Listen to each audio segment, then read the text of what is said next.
Good Friday afternoon. Thanks for joining us on KARE 11 News Now. I'm Chris Harapsky. History is being made right now as Kali Herr is sworn in as St. Paul's mayor. She'll be the first Hmong American and first woman mayor in that city. Kali Herr shocked the city in the fall with her surprise victory over two-time incumbent Mayor Melvin Carter. Herr is very familiar with city government, having served under Mayor Carter's administration before spending the last 6 years in the Minnesota House. She says her time as a state representative has made her a better leader, allowing her to see the big picture of how local and state governments work together. As mayor, her immediate priorities include expanding the city's housing stock, working with the community and St. Paul Police Department on the federal government's deployment of ICE, and reaching out to downtown business owners.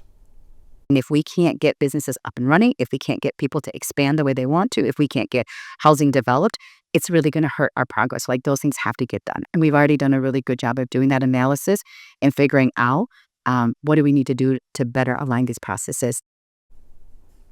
Today, Anoka Hennepin educators and district leaders meeting at the table for a second mediation session this week. They're working to avoid a strike there. Union leaders say the district's latest proposal, quote, moved negotiations backward and included less employer support for health insurance. If they can't come to an agreement, more than 3,000 teachers will walk off the job next Thursday. This afternoon, police in Burnsville are asking people to be on the lookout after a woman was allegedly assaulted on a park trail. This happened yesterday morning in Crystal West Park. It's just off of 35W. Joe McCoy heard from police and neighbors on edge.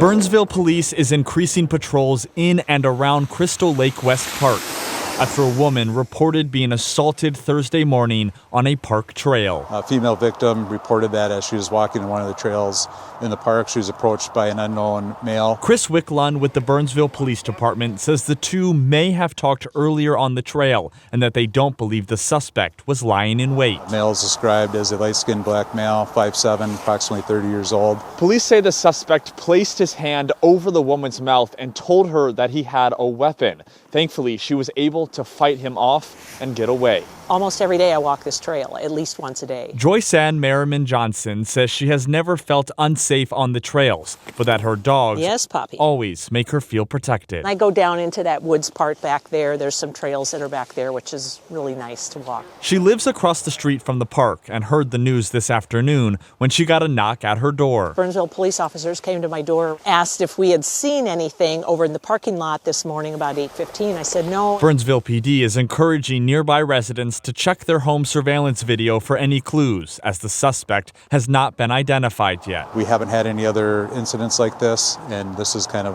abnormal for this area or even the city. Abnormal, yet alarming. In Burnsville, Joe McCoy, KARE 11 News. It's just the second day of the year, and Minnesota has several new laws now in effect, including ways to help prevent financial exploitation of vulnerable adults. Vulnerable adults, defined by state statute as being over 18 with mental or physical weaknesses. The law helps expedite the court process to stop someone from attempting to financially exploit this person. The forms for this are already up and available on the Minnesota Court System's website, and there are no filing fees for that petition. New concerns from caregivers this afternoon as the state audits Medicaid payments to root out fraud. Officials say payments to legitimate providers are likely going to be delayed 30 days, while reimbursements with questions could take up to 90 days. But we're hearing from personal care assistants who can't go that long without a paycheck. They say elderly and disabled people who rely on those services are at serious risk if they lose their caregivers. What is your fear? Well, that one day my workers are not going to be able to come in and then I'm stuck in bed. I can't get up myself. I can't go to the bathroom. I can't eat, take my meds. I would be sitting there. I won't be able to do anything. A third-party auditor started reviewing the first 80,000 claims this week from 14 programs deemed at risk for fraud. This afternoon, President Trump is responding to more questions about his health and acknowledges that he is taking more aspirin than the recommended dose. NBC's Gabe Gutierrez has the latest from Washington. With images of his bruised hands covered in makeup going viral, President Trump is now defending his health in a new interview with the Wall Street Journal. The president says the bruising is due to him taking 325 milligrams of aspirin a day, while ignoring doctors' recommendations to lower that dosage because he's superstitious. They say aspirin is good for thinning out the blood, and I don't want thick blood pouring through my heart, he says. I want nice, thin blood pouring through my heart. Experts warn that aspirin can increase a person's risk of bleeding because it prevents blood clots from forming. The president also now says the MRI he got in October as part of a routine physical I got an MRI, it was perfect. was actually a CT scan, and that he regrets getting it because it's given his critics an opening.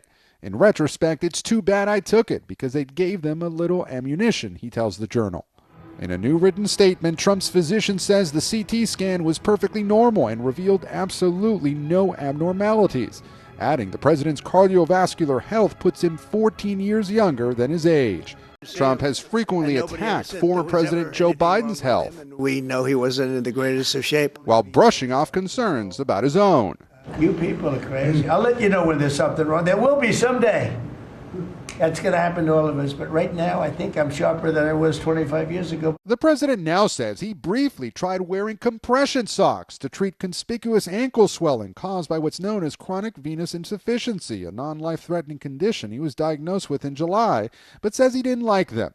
He calls any exercise other than golf boring. And as for recent images of him appearing to doze at White House events, Trump denies falling asleep and instead suggests photographers catch him blinking.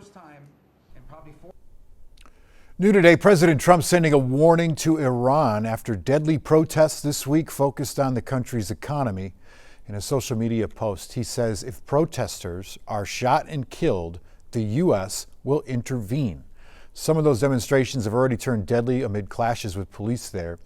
In today's post, the president said the country is, quote, locked and loaded and ready to go, end quote.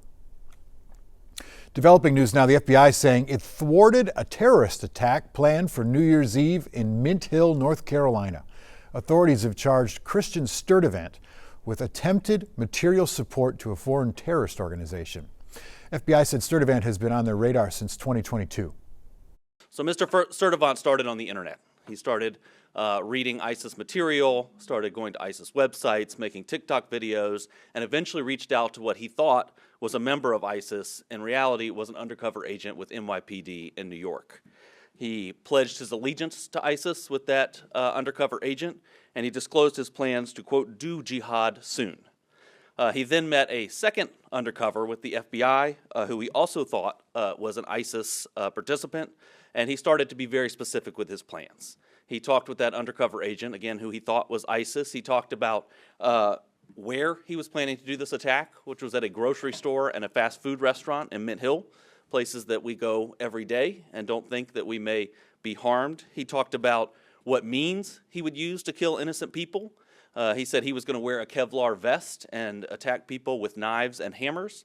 And of course, he talked about when he was going to carry out this attack, which was New Year's Eve.